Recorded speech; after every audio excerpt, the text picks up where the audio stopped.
Your organization, the Joint Action Fund, actually called for a sustained mass struggle to defend the socio-economic rights and for system change. Shortly after your press conference, the DSS, the Department of State Security Service, actually issued a statement saying that some individuals were striving, or groups under the guise of political difference with the current government, are working to destabilize the country. What's your reaction to this thing? That's even an understatement, because the DSS itself is a destabilizing agency. You can't have a country in which you have millions of youth unemployed. You see, and you cannot face the reality that that country itself need a change. So the Joint Action Front is not a new organization. It's a pro-labor civil society platform. And it has been at the forefront of most of the major struggles we have had in this country, particularly since the beginning of this present transition. Beyond that, elements that are in the Joint Action Front have been part of the struggle to liberate this country, right from the 40s, 50s, 60s. So when you have organizations like Joint Action Front, it's a continuum, you see, of that phase of struggle. You see, a security agency, first and foremost, is playing its role as an agent of destabilization. Because when you begin to label organization, the word subversive, some of us, we are used to it. You see, you can talk of the present transitions. The same security who accuse us of destabilizing the military, to exit the military. You see, many of them are profit of that struggle that we wage. So our country cannot go down and we leave the country this way. There must be alternative to this. And the call of Joint Action Front goes beyond just the regime. It's talking about the system itself. You are running an exploitative system that cannot deliver it. You see, and that's why you are having crisis all over the country. You see, you can't solve that security situation problem where you have majority of the young ones that are not taken care of, whether in terms of education. There's no reason why any child of school age till 18 should be outside the four wall of the schools in this country. What's the state of education? What's the state of working people? You have wage you are not paying. People are in starvations. You have the recent xenophobia thing and reprisal attack in the country. What is bringing about it? It showed clearly the fail of a state to deliver. You see, and the challenge, you see, of organizations that have the interests of people at heart is to call the people, to wake up the people, to understand the reality of their own existence. So when you have DSS, we have been dealing with many of them since the NSO, Nigerian security organizations, to SSS, to now DSS, whatever they call themselves and co. So we are not deterred, you see, by those things about subversive element. The point is that there is a reality today that this country cannot move forward.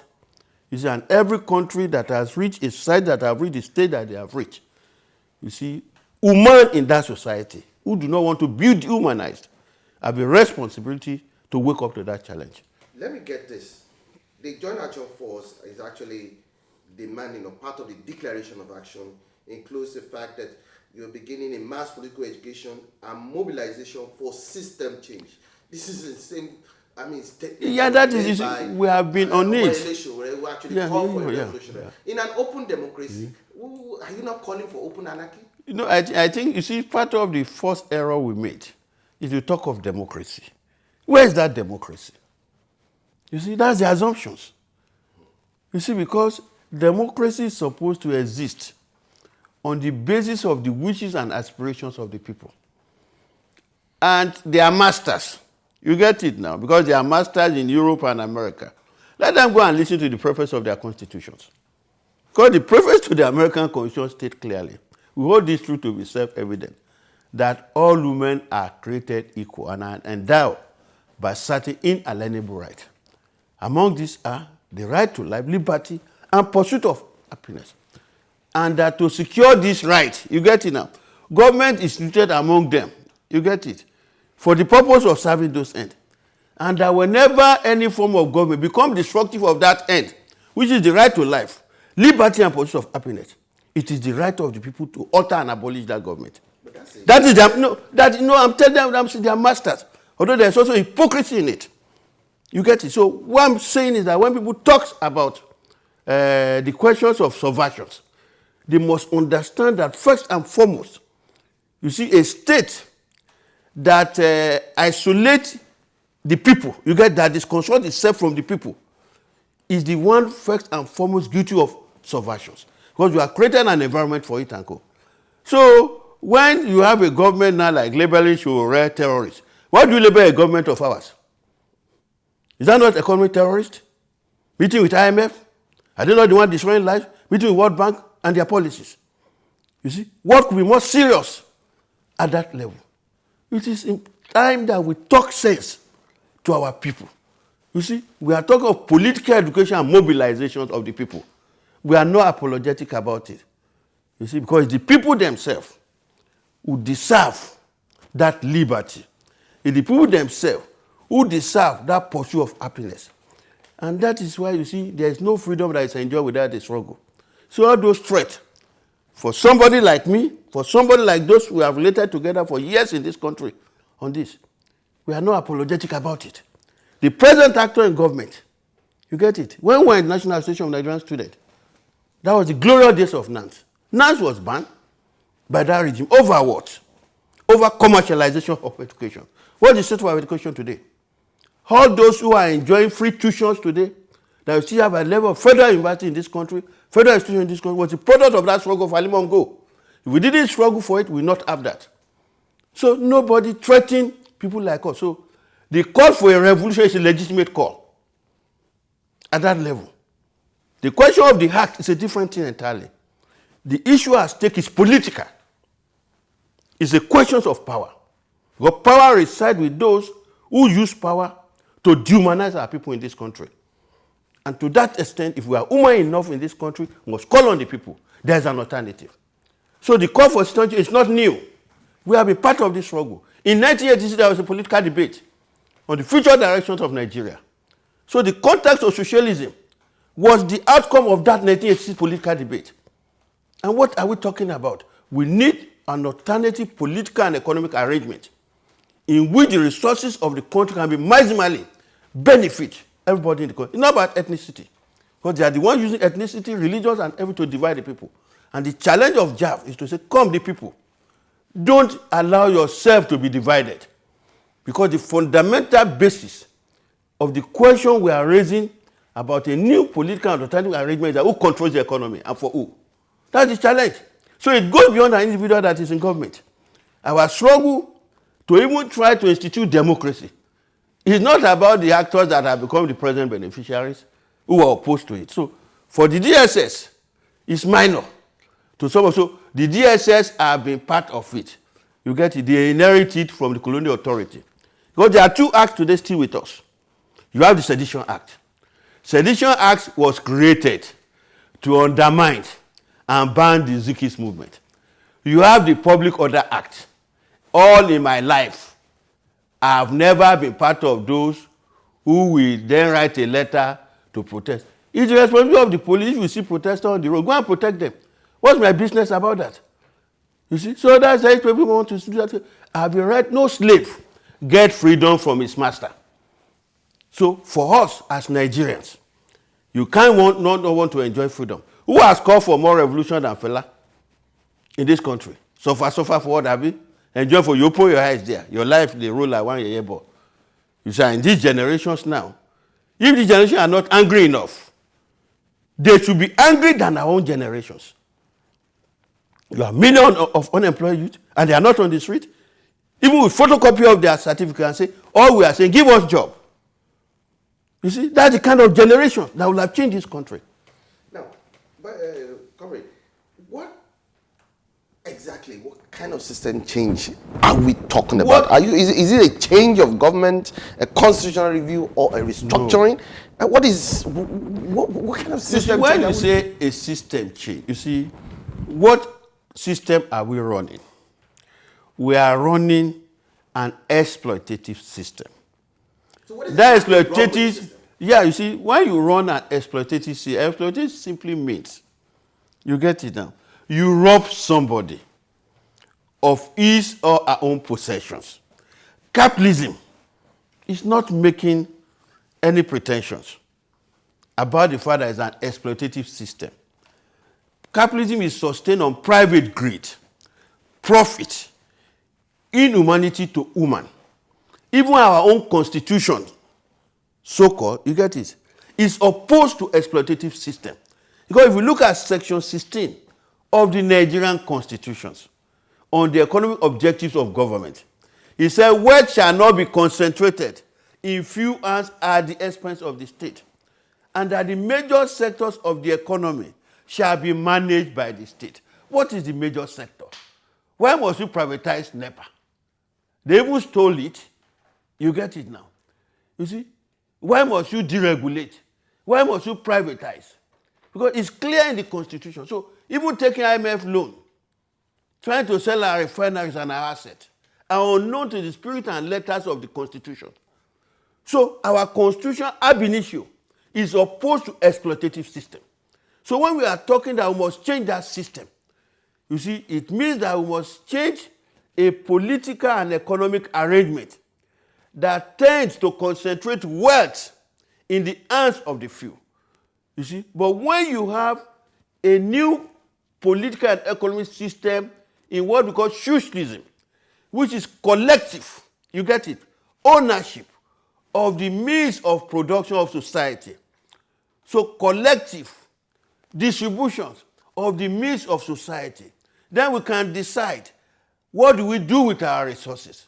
We can decide to say, come, we level everybody with education. We level everybody with health. You see, in which that even whatever becomes your wage, you see, we will have taken care substantially of your social and welfare needs of every human being in that society. So when you see society that have run alternative arrangement and have become examples and models for others to follow, it is the down redistribution of that wealth. That's what that system change means. You see, we no longer need an arrangement whereby you have a president like Obasanjo who will say his ambitions in life as president of the country is to make 50 billionaires, in which case the rest go hungry. So that is the point that we want the people to realize, that we want a humane system. Because the struggle you have today between monism and humanism. Because human will destroy itself if it continues with this exploitative system. So it's not about here alone. It's everywhere. And that's why you find the difference in leadership of the first generations of African leaders. The Nkrumah, the Lumumba, the Cabral, the Nyerere. You get it? These are examples, you see, of African leaders who understand the needs of their people. So that is the clear point. So a serious security agency in this point should be able to go and explain to the president, you see, the poverty that you have in the land. So when you have all this kind of tyranny, all this kind of suppression, let me tell you simply what it means. It shows the weakness of the government and its fear of the people. That is what is happening. You get it? The government is seeing the shadow, you see, of its failure. And it's seeing it, and that is why the call by Buhari, just a call. Just a call. And what do you see? The government felt threatened. You see? Go to the north. Go to the south. Go to the east. Some of us move around this country. What do you see? Poverty grinding in that country and go. Why must we import a single liter of fuel into this country? We have the human capacity to refine fuel.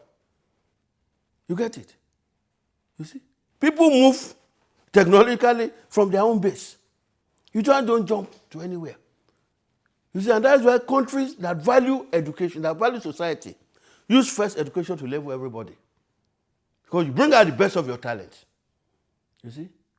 Why must you criminalize people? If people are stealing crude, you get it. You ask them, what can you do with this crude? Free the crude. And have enterprises for people who can refine fuel, the way they refine ogogoro. And from there you move forward. Even if you cannot build modular refineries. Let's look at some of your demands, which includes the 30,000 national minimum wage, which the You asserted that the government is using delay tactics in order to exhaust workers' patience. You actually insisted on the federal government signing into, I mean, having signed into law, insisted that it must pay 30,000, which of course was. I just want to juxtapose this with the National Assembly, which has just approved the procurement of vehicles for lawmakers, which could cost the country about 5.5 billion. Isn't that? This is the point that we are talking. You see, when you run a system of greed, a statement is a system in which you care only for yourself and you don't care for, because what we are talking about system change in religious balance is simply like the commandment that people are not even upholding. Love their neighbor as thyself. You get it? Which day have you ever seen the National Assembly, anybody in National Assembly, you see, sponsoring a bill that education should be free? Which day have you ever seen anybody in National Assembly saying that these workers, so they even demand a slight wage increase? Not they are the one demanding to get that. So which day? You see, in my little years on life, the poor people in this country have never enjoyed anything without a struggle. And I want anybody to challenge that. So that's why some of us apply ourselves to struggle. You see?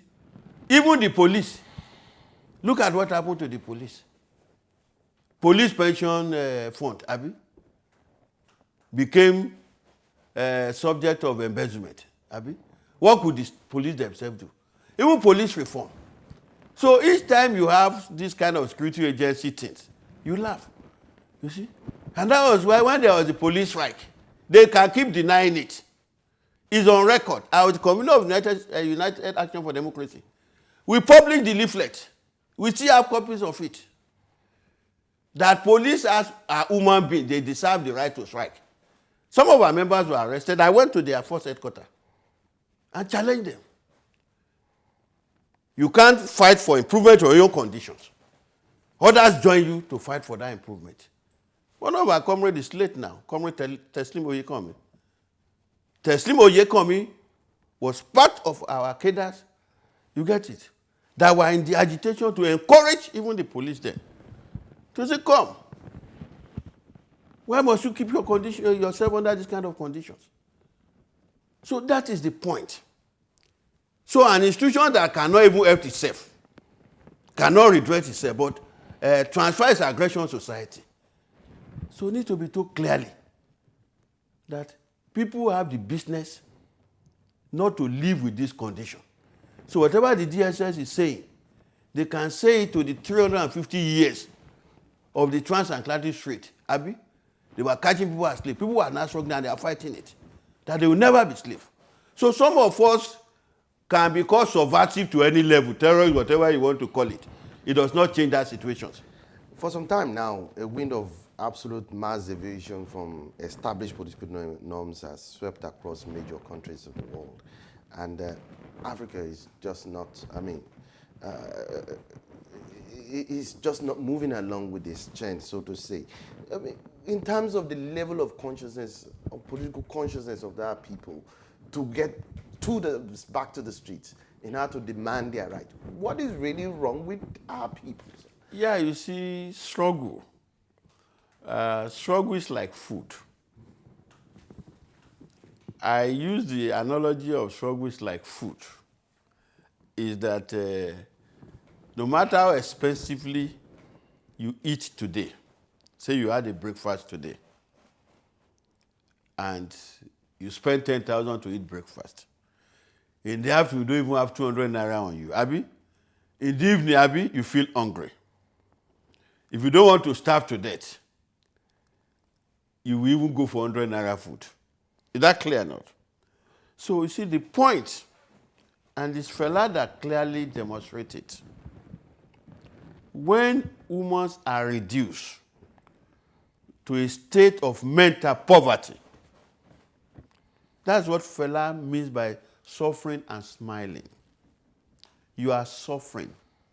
You are living with that conditions. You will suffer to eternity. So once there's a mental poverty, it retards a people. it underdeveloped the people. So, and that is why there is the need for this kind of wake-up call, to wake up the people about the reality of their own existence. It's either you want to continue to suffer or transform your society. So once you have not come to that realization, when you talk of anarchy, you see, in serious society, serious human society, where people no longer want to be dehumanized, those who are talking today are the ones that should be called criminals. Because you create a condition for anarchy. What we are trying to do is to avert anarchy.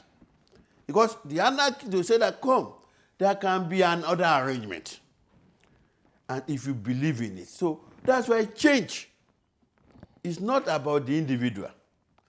It's about the society itself waking up to its own reality. You see? Are you saying that the millions of unemployed youth do not want a means of livelihood? Are we saying the millions of the poor have no access to education, do not want education? So when you are fighting for change, what you are fighting for is that thing that will make your life meaningful. And I've repeatedly said it's not now that part of the problem we have in this country is that majority of the oppressed people, of the exploited people, are spectators. You see? And leave the activist community or some few groups to that is the groups, like it's Jaffna versus government. Which government? It should be the people versus the government. That's the point. So a jab is only a vehicle. You get it? To tell the people, come. If you want to be conveyed from here to Victoria Island, and you don't want to trek until you collapse on Echo Bridge, you get it? This is the option you have to take. So that is the point of appealing to the people. That's the point about talking about political education. Because a political education, what it translates to is this. You think about your existence. You understand the issues. For instance, as a student, who's supposed to fight for minimum wage? More than the student. Who's supposed to fight for the minimum wage? More than the traders. Because when the workers collect this money, where does the money go? You spend it on the children to be in school. You spend it in the market. So because whatever comes there, goes there. And most importantly, and that's why the struggle for minimum wage in Nigeria is essentially more of the larger society than even the workers. But because of lack of political, people cannot understand it. If you look at where do the poor spend their money? In the local market. Where do the rich spend their money in this country? Overseas. Abi? What they wear, what they eat, and all those things. And you say there is unemployment. Why will unemployment not grow? Because those products are products that come from outside. They are not products you are doing here. I use that example severally. You go to ShopRite, you go to Just Right, you go to all the big malls. Go and count all the goods that are there. Find out where they are produced. How many is ShopRite employing? You get it? Assuming all those goods are produced here, assuming our refineries are working, you see? Because the refinery is a base industry at that level. So that is the issue. That's what we say we don't want. So even the president of this exploitative system himself is enslaved. And that's why you can see they cannot fight corruption. Because corruption brought you in. You get it? How do you fight corruption? So when you are in that circle, even if you claim that you are Mr. Integrity or Mr. Right, they say, come. When you needed to pay for nomination form, who paid for you? So it is you who now want to prosecute. So that is a clear issue at that level. How can in our own country a president have to be treated medically outside the country? They can even sabotage you at that level. You are not free. You privatize your electricity, yet you want to run military institutions. You get it? You are fighting Boko Haram. How many of those things are produced in Nigeria? Where is the Defense Industrial Corporation? What are they doing? But whereas The money they are spending in the Northeast now could have been spent for education in which no child will be out of school. So those who are recruiting people for criminal activity, they have nobody to recruit. Because it becomes abnormal to be seen. You get it now? Outside society. And you put those ones in the four walls of the schools. Mix with other people. What happens? So the reality I'm talking about is that with education, investment in education, investment in social welfare, investment in the citizen. That's what we call development. Development is not the structures. It's development of the human potentials of that country. Because when you put those children together, many of us in our days, we move to Maiduguri at night. We don't think of anybody who come from here. There are many people today, I don't know where they come from. We struggle together. We fight together because we have to better our country. So when some people now are that, if I have joined the police, when I finish, I will have become an IG. So, but I will not have become an IG that will not be threatening people, or a director of ops of operation that will be threatening people. So let them take their threat beyond some of us. You see? As far as this country is concerned, we have a stake in this country. The country is not run well, we have to fight it. Finally, beyond the mass political education and mobilization, is the Joint Action Front and other civil society groups and coalitions as well as Labour looking at protests, rallies in the coming days? Yeah, you see, protest rallies are legitimate thing. You see, the difference with us in the Joint Action Front is this. There is a Yoruba saying or analogy. You don't avenge the death of your father when you don't have that miss. What is our miss is this one. What society do we want to change? Is it a society for Comrade Aremu, chronological fashion or not? It's a society for the Nigerian people. So the first appeal is to the people. You see? That's the point. You see? To appeal to the people, you have this. You see, protest at times must be a first condition by how much work you have done among the people. Because these same people are the ones that criminalize protest from our experience. That's why each time you see we have some of the labor struggles and we have protests around the place, we go to those they even call area boys. They are not area boys as far as some of us are concerned. They are victims of the society. We have had that experience. We moved from Olajuwon and we are in the processions. But because we failed to adhere to our own rule, by making sure that those around the places are sensitized, they know what we are doing. And that is why those they call area boys and co, they are always with us in protest. Have you ever seen them looting when we are doing a major protest? So the failure on that day, because we learned that lesson, is that the police went ahead to organize those at Ojuelegba in the road, these road owners. You get to answer, some people are coming to take over your garage. So by the time we are getting there, they were not attacking some of our people. And some of us came out, they say, comrade, we didn't know it's you people. You see, that's the reason about why you sensitize. You see, let people understand. Most of those, you see, we have our own job. We are responsible people. And that is why some of us, when they say they are serious, but I call them victims of society. But when they want to win votes now, they know how to sit down with them. They know how to mobilize them to engage in criminal activities against the society. You see, if you are in a democracy, I always tell people, I was young, a governor in this state, I use it always as an example. In this party, this is the most flamboyant state.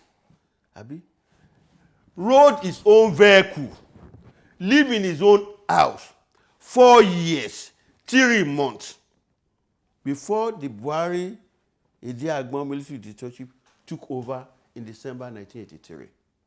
You get it? The man was not attacked. I'm not aware of any ceremony where anything was named after Jakonde. You get it? When you say Jakonde Bocho, Jakonde House and Co, it's the people themselves from their own consciousness. That's an example of governance. You see? So let those in government test their own popularity on the account of this. If the SSS want to say subversion, you get it and go. Let the president and some of them go. They can protect the president. I don't need protection. And let's face the market and talk to the people at the market.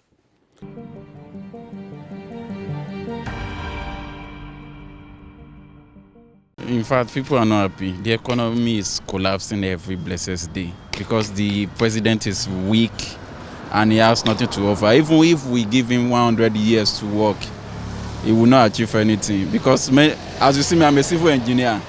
And look at the way everything is. People, no contract, everybody is just languishing everywhere. There are so many ways. Okay, look at it now. They've blocked so many ways. People that are supposed to, the money is not flowing. Some are those that are close to the president and the politicians, they are the ones enjoying the money. So other people in construction firm that I am now, people are scared to bring out the money because they are scared of EFCC being pursuing them. Then other places, like I was working with someone before, the person is into exportation of charcoal, and the way government is bringing out their rules and it's also affecting the business. Look at Apapa Road. Government are not doing anything about it. So if they want the economy to develop, they provide good electricity, road, and a job for the citizen. Let me just say 50-50, the way it is now. You know, as you can see very well, that the tribunal were on seat today. But if you look at it very well, we say we are still lacking a bit when it comes to democracy. Nigeria is still lacking. If we are not lacking, South Africa will not bring in issue of xenophobia, where our people were being asked to leave. But as it is, 100 days, I will give him 50%. Very 100 days in office. To be frank with you guys, you know, all I want to say is that Buhari is a good man, okay? But the society does not permit to do what he ought to do. The environment, because we have a bunch of irresponsible leaders that are not doing anything. No job. Look what happened in South Africa today. Because the leaders there in South Africa work for it. What did our leader do? Nothing. No job. No job at all. We have a lot of thousands of graduating every day, yet nothing has been done with it. So that's it.